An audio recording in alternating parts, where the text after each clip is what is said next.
Welcome to number 1 news. నేను నందిని.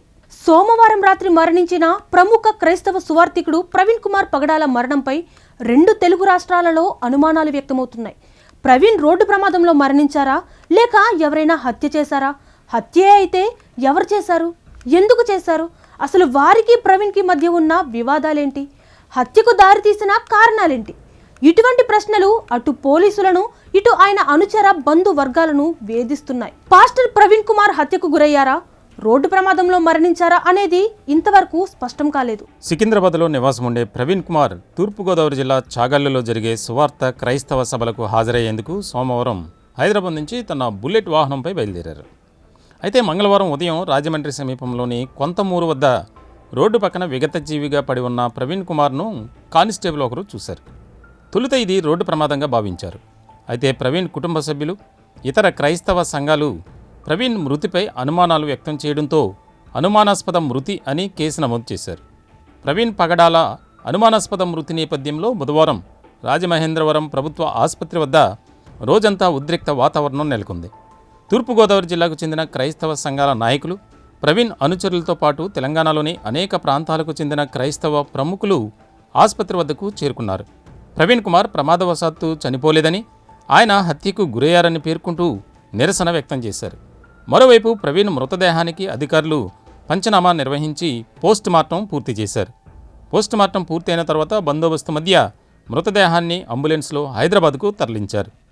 ప్రవీణ్ మృతి case దర్యాప్తు వేగంగా జరుగుతోందని ఎస్పీ నరసింహ కిషోర్ తెలిపారు.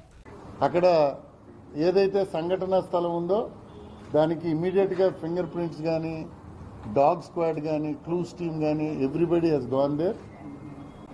వెళ్ళిన వెంటనే అక్కడ మనము ఏదైతే ఎవిడెన్స్ కలెక్ట్ చేయాలో అవంతా కూడా కలెక్ట్ చేసుకున్నారు. అక్కడ బండి ఉంచారు, ఇంకా దాన్ని కూడా రికవర్ చేస్తారు. అక్కడ ఒక పికెట్ కూడా వేసుకున్నారు. వేసుకున్న తర్వాత నెక్స్ట్ డే మార్నింగ్, అంటే టుడే మార్నింగ్ వారి వైఫ్ కూడా వస్తారని చెప్పారు. సో 9:30కి రాలేదు ఆమె. షీ టోల్డ్ దట్ ఇష్యూస్ ఏమున్నాయి, ప్రాబ్లమ్స్ ఉన్నాయి, నేను రాలేనని చెప్తే దెన్ ఇంక్వెస్ట్ అయితే దీనికి గాను ఈ రామ్మోహన్ గారు, తర్వాత ఇతర ఫాదర్స్ ఎవరైతే క్రైస్తవ సమాజం వారు అనుమానం వ్యక్తం చేశారో అనుమానాస్పద కేసు కట్టాము. అదేవిధంగా ఇంకా క్లారిటీ రావాలి అన్న విషయం, ఇన్వెస్టిగేషన్లో ఇంకా క్లారిటీ, ట్రాన్స్పరెన్సీ ఉండాలి. ఈ కేసులో మాకు అనుమానాలు ఉన్నాయని చాలామంది సోషల్ మీడియాలో ఇవంతా తిరుగుతున్న కారణంగా వెంటనే ఉన్నతాధికారుల ఆదేశాల మేరకి, ప్రభుత్వ ఆదేశాల మేరకి మనం ఇంక్వెస్ట్ ఎగ్జిక్యూటివ్ మ్యాజిస్ట్రేట్తో చేయిద్దామని నిర్ణయించాం. ప్రవీణ్ మృతదేహం పక్కన సెల్ ఫోన్ కనుగొన్నామని, ఆ ఫోన్లో ఉన్న చివరి కాల్లు రామ్మోహన్ అనే వ్యక్తికి వెళ్ళిందని గుర్తించామన్నారు.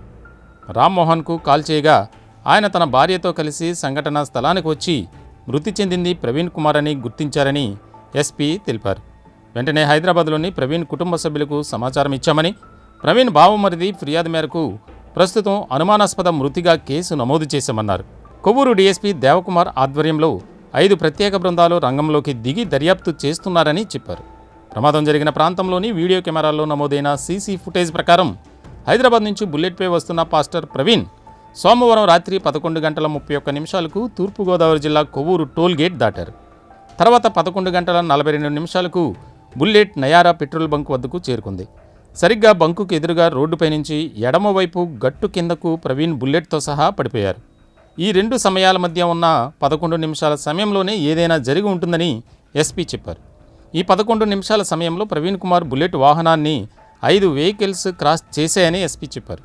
అందులో ఒక రెడ్ కలర్ కార్ ప్రవీణ్ మరణ సమయంలో వెళ్ళిందని, ఆధునిక సాంకేతిక పరిజ్ఞానంతో ఆ రెడ్ కలర్ కార్ను ట్రేస్ చేస్తున్నామని, ఆ కారు వివరాలు తెలిస్తే ప్రవీణ్ మరణానికి చెందిన చిక్కుముడి విడిపోతుందని ఎస్పీ నరసింహ కిషోర్ తెలిపారు. అంతకుముందు ప్రవీణ్ భౌతిక కాయాన్ని అంబులెన్స్లో తరలిస్తుండగా కొంతమంది ఆ వాహనానికి అడ్డుపడి నినాదాలు చేయగా పోలీసులు వారిని చెదరగొట్టారు. మాజీ ఎంపీ మార్గాని భరత్ ప్రవీణ్ కుమార్ మృతిపై అనుమానాలు వ్యక్తం చేశారు. కొద్ది రోజుల క్రితం ప్రవీణ్ కుమార్ తనకు ప్రాణహాని ఉందని పోస్టు పెట్టారని, ఇప్పుడు ప్రవీణ్ ఇలా మరణించడం అనేక అనుమానాలకు తావిస్తుందని భరత్ పేర్కొన్నారు. తక్షణమే ప్రభుత్వం దీనిపై సమగ్ర విచారణ చేయాలని డిమాండ్ చేస్తున్నారు.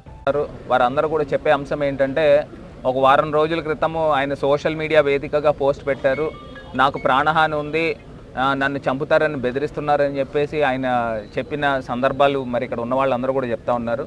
ఒక్క అంశం అయితే క్లియర్, ఇవాళ పోలీస్ డిపార్ట్మెంట్ని కూడా డిమాండ్ చేస్తూ ఉన్నాము. పూర్తి స్థాయిగా నిజాలు ఏంటనేది బయటికి తీసుకురావాలి, పూర్తి స్థాయి ఎంక్వైరీ చేయాలి. ఎంక్వైరీ చేసిన తర్వాత ఈ ఘటన ఎలా జరిగింది, ఈ ఘటనకి పాల్పడిన వారు ఎవరు, ప్రేరేపించిన వారు ఎవరు, ఇవన్నీ కూడా పూర్తి స్థాయిగా ఎంక్వైరీ చేసి బయటికి తీసుకురావాల్సిన అవసరం కూడా ఉందని ఈ సందర్భంగా డిమాండ్ చేస్తూ ఉన్నాము. ఇప్పుడు ఉన్న ప్రభుత్వము ఎందుకు ప్రోయాక్టివ్గా మెజర్స్ తీసుకోవట్లేదు? 72 గంటలు అయిన తర్వాత ఎందుకు ఇంకా ప్రభుత్వము నిమ్మకు నీరెత్తున్నట్టు కనబడుతుంది? మరి ఈ పాస్టర్ గారు వారం రోజుల క్రితం సోషల్ మీడియా వేదికగా ఆయన పోస్ట్ పెట్టినప్పుడు దీనిపైన కూడా పూర్తి స్థాయిగా దర్యాప్తు జరగాలి. మేము ఎప్పటికైనా పోలీస్ డిపార్ట్మెంట్ని డిమాండ్ చేస్తూ ఉన్నాము. మాజీ ఎంపీ జీవి హర్షకుమార్ నాయకత్వంలో కొంతమంది ఆసుపత్రి వద్ద గల పోలీస్ అవుట్ పోస్ట్ వద్ద బైఠాయించి నిరసన తెలిపారు.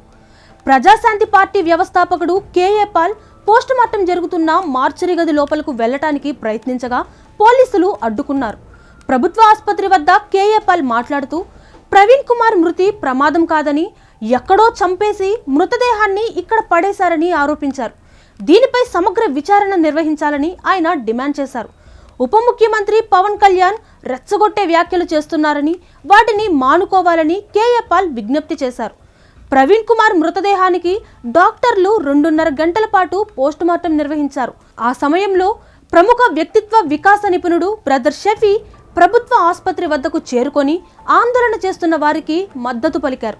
క్రైస్తవ మత పెద్దలు సబ్బెల్ల విజయప్రసాద్ రెడ్డి, నగర ఎమ్మెల్యే ఆదిరెడ్డి శ్రీనివాస్, ప్రతాప్ సిన్హా, సంజీవరావు తదితర మత పెద్దలతో బుధవారం మధ్యాహ్నం జిల్లా ఎస్పీ నరసింహకిషోర్ చర్చలు జరిపారు. ఆందోళన విరమించి కేసు ఇన్వెస్టిగేషన్ కు సహకరించాలని కోరారు. ముఖ్యమంత్రి నారా చంద్రబాబు నాయుడు ప్రవీణ్ కుమార్ మృతి పట్ల తీవ్ర విచారం వ్యక్తం చేశారు. ప్రవీణ్ మృతిపై సమగ్ర విచారణ జరపాలని ఆదేశాలు జారీ చేశారు. ఇలాంటి మరిన్ని లేటెస్ట్ అప్డేట్స్ కోసం చూస్తూనే ఉండండి నెంబర్ 1 న్యూస్. సామాన్యుడి చేతిలో సామాజికాస్త్రం.